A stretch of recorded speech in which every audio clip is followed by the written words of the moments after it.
Today on the Warthog Adventure International channel, we are showcasing not one, but two Mattel 1/6 scale Warthog off-road vehicles from the popular Halo video game franchise. Let's get the show started.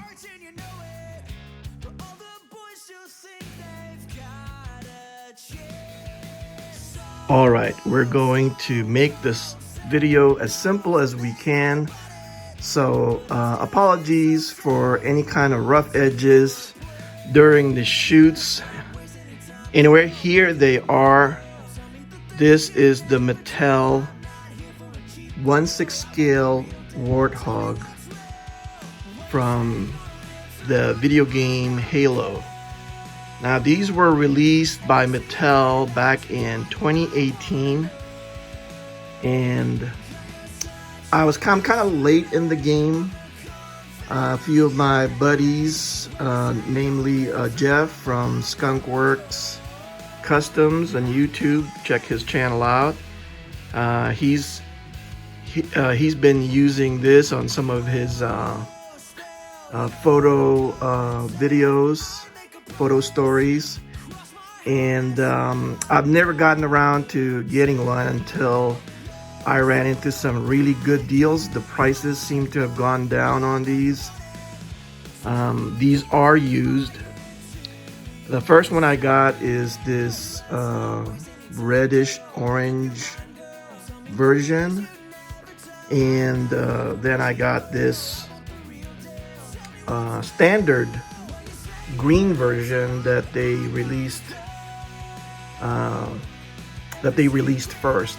It came with this figure, and it kind of looks like he's as big as G.I. Joe, but I can tell you he's a lot, well, he's not a lot, he's smaller, slightly smaller than these fuzzhead G.I. Joes, but he's decently articulated. He's got like joints on his shoulders and in his elbows. His wrist does articulate, and the head articulates, but not as much as I would like to. These things on his shoulders definitely get in the way. The only thing missing on this when I got it was his pistol and the little missile that goes on that turret mounted gun. This one obviously is missing all of that, but for the price, I couldn't resist it. And you know, I was going to pretty much use it as an adventure team vehicle, so I don't need, you know, these kinds of gun. Maybe I'll keep the one here, but anyway, to start the showcase, these are very simply done. It looks pretty spectacular though in person, but it's a simple construction, and it's made with a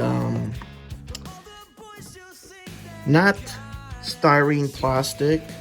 It's got that kind of like a polypropylene type plastic, like lawn chairs are made with, but it's very durable. If you see the axles, and here's another indication that it's not a high budget kind of toy, is the wheels are hollow and open on one side.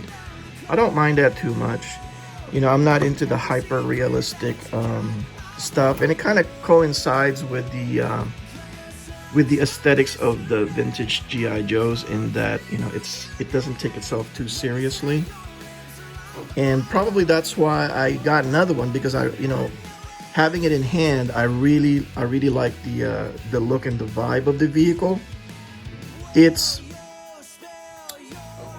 not a true 1/6 scale Warthog, and for those hardcore Warthog Halo fans, if this was correctly scaled, this would be a lot larger.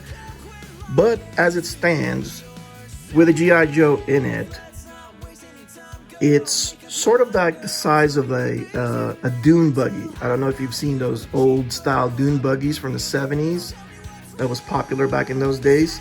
That's what it reminds me of, and that's more like how I want to utilize this. You know, sort of like an experimental upgrade to the old World War II Willys Jeep that they're usually seen riding around in. And you know, with just a little bit of work, you could really customize these. The vehicles are very easy to take apart. If you could see, all the screws are very accessible underneath. So this, if you really wanted to customize these and do a repaint, it would be very easy. And I've seen my friend Angelo the Annabelle, G.I. Joe AT, has repainted quite a few of these, and with spectacular results. I, for one, you know, tend not to go that direction if it's already pretty much there. So at the most, really what I would just do, because they're already in Adventure Team colors, and you know, not everything is going to have to be yellow. This red, or this orange red, is actually very close, if not exact, to the Adventure Team Troubleshooter red. I put them side to side, and the colors are really close. So, you know, it's already, to me, it's already in Adventure Team colors. I like this stripe. I might keep that. And what I would do is I'll probably just get like some kind of solvent. I'm thinking acetone. If it, I'll do a test wipe on underneath, see if it affects the plastic. But I think acetone will just take that out. And I'll just replace it with Adventure Team stickers, you know, like the logo, and I'll just put like either Adventure Team or G.I. Joe on it somewhere. It does need cleaning. I haven't had time to do it because, you know, after that big show we did, I've just been really in a lazy mood. It actually took me a little bit to get my butt going on this video. But anyway, same thing goes for this green version. And as you know, the Adventure Team Jeep is green. And if it's good enough for G.I. Joe, I mean, you know, why go through all of the work? I would just basically slap some stickers on this, really. You know, I have way too many custom projects, and I don't I don't relish the thought of having to absolutely customize every single vehicle that comes across my hands, unless it really needs it. You know, like if it's a Barbie vehicle that's pink or something, you know, that's about the only time I'll do it, because I have this crazy monster still waiting to be started on, which should be in the next couple of days. I'm working on the chassis right now, and so everything is raw aluminum, and so I'm not ready to show that just yet, but you'll know when it happens, right? Anyway, let's see. We'll give you guys a good look here, a good turnaround, give you guys a good idea. That's what he looks like. Well, that's what a standard 1960s, 70s G.I. Joe looks like in there. I could scoot him down a little lower if I wanted to, but you know, he kind of looks, to me, he looks like he's properly seated. The way like I had him before, where he was like really scooched down, it looked like he would have a neck ache. And here is the green one with the main gun. Now, without the missile, And you know, I'm not a big fan of missile launching stuff for kids, because I've had an incident where my little boy, when he was little, got poked in the eye with these things. But you know me, I don't mind. It's missing, but it looks like a minigun. I'm not sure if that turns out. I think it launches here. Yeah, that's the launch button.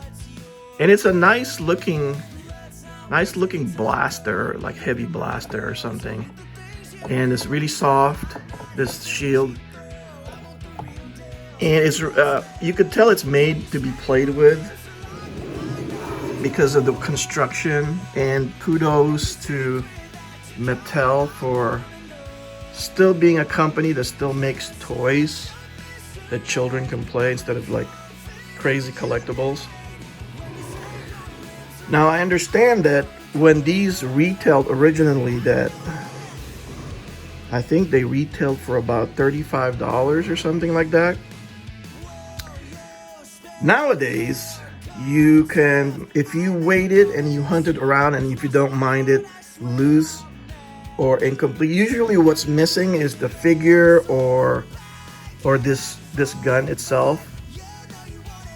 But like this one, I got this one for $36 without the figure and without the turret. That's not bad at all. So, you know, with maybe like, what was that, $15 shipping on top of that, that's what I spend on that. This one was a little higher. But, you know, it was complete or nearly complete.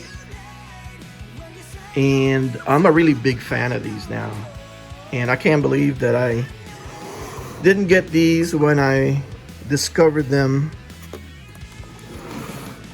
But oh, another thing too is you know, if you put another figure in here, it's, you know, it's a little like they're like almost shoulder to shoulder, but it doesn't look bad at all. You don't need to like resort to just putting a female figure in there to make them fit. Like I said, they just look like it's they're riding a you know, 70s style dune buggy. Let's see if we can get this guy situated in the other buggy to give you a good idea of what that might look like.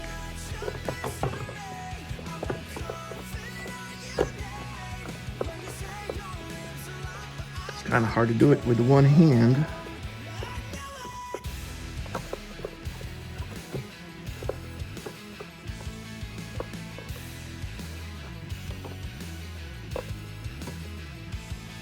There you go. Not bad. Not bad at all. Like I said, they just look like they're riding a dune buggy. And if you wanted, you could still have a third gunner there. And the great thing I like about the turret is that not like a straight, you know, a straight vertical turret.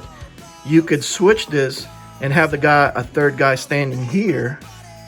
Or if you want to turn it back there, you can have them stand on that side, and it would look like it would work totally. Anyway, that is the 1/6 scale Warthog from Mattel. And if you guys are interested in these, you can still find them in the usual haunts. That would be Amazon and eBay. You could probably go to your action figure sites on not YouTube, Facebook, and see if anybody's selling them there. I think I even saw a couple of sellers on Etsy selling these. So they're still available. The prices are still pretty decent. If you want, you could still get, if you're willing to spend a little bit over maybe $150 for a mint packaged one, you could still find these. And so far, everybody that I've run into that was selling these were pretty reasonable. If you wanted to make if you wanted to negotiate on the price on these. But anyway, yes, very highly recommended, and it makes for a great adventure team vehicles if you are interested in expanding your motor pool. Anyway, that's what I got for you guys today. Look out for new videos coming out pretty soon. I'm sort of coming out of my holiday a big show, designer con show aftermath. So I should be working on content for that. Anyway, I'll catch you guys on the next video. Maxog out.